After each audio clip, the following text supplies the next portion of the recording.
Oh, that's a good idea. Hey everybody!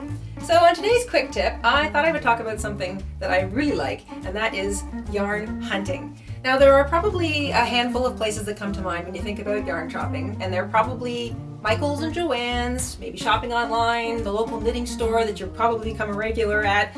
Those are great options. But there are three other things I thought I might mention today that you may or may not have thought of. And they are secondhand stores, garage sales, and your friends and family. And I'm going to give you a little explanation for all three. So a secondhand store has all sorts of stuff in it, and frequently they have a sort of a section set aside for crafting stuff, secondhand needles, hooks, and you often find yarn there too. Now you can find yarn in any kind of condition, so you have to be a little choosy. You can give it a sniff, make sure it doesn't smell funny, maybe take a look at it if you think you need something with a label on it. Don't buy anything that's just sort of wrapped up in a ball. But if you're not too picky and you've got some experimenting you want to do, this is a great place to go shopping for yarn, because if you make something and it gets kind of mangled, it doesn't really matter because you didn't spend a lot of money on the yarn in the first place.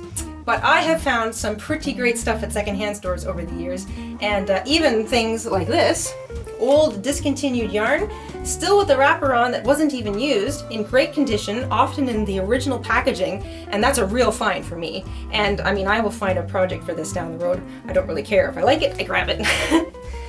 The other one would be garage sales or estate sales, and this is the same thing. If you go out garage hunting, one more thing you can add to your list of stuff that you regularly look for would be yarn and craft supplies. Some people have extra yarn they don't want anymore, or they finished with a project and they've got yarn left over, and frequently you'll find it on the tables at a garage sale. Treat it the same way. If you don't want it because it doesn't have a label on it, fine. If it smells funny, don't bother. But this is also a good spot to find nifty yarns too, especially the older stuff that's been discontinued.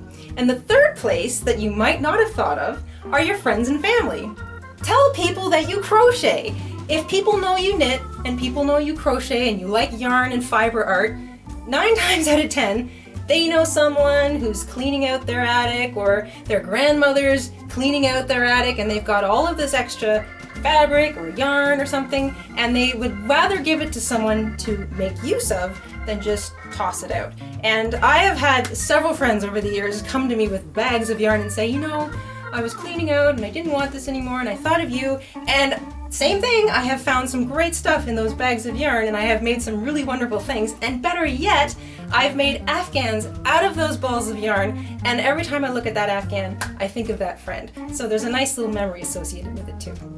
Anyway, those are 3 places I thought you might want to consider looking for yarn if you haven't already. And remember, part of yarn hunting is the hunt. It can be a lot of fun, especially if you're a collector like me. I love to crochet and I love to knit, but I also just love yarn. And when I find a really nifty ball, sometimes I will take it and I will covet it, and it will just sit on my shelf where I can enjoy it until the right project comes along.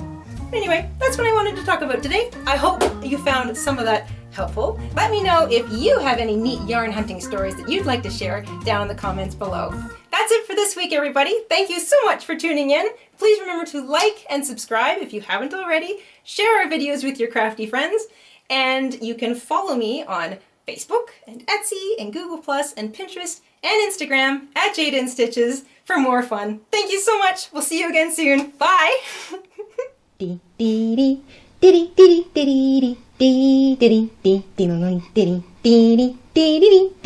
you. Next.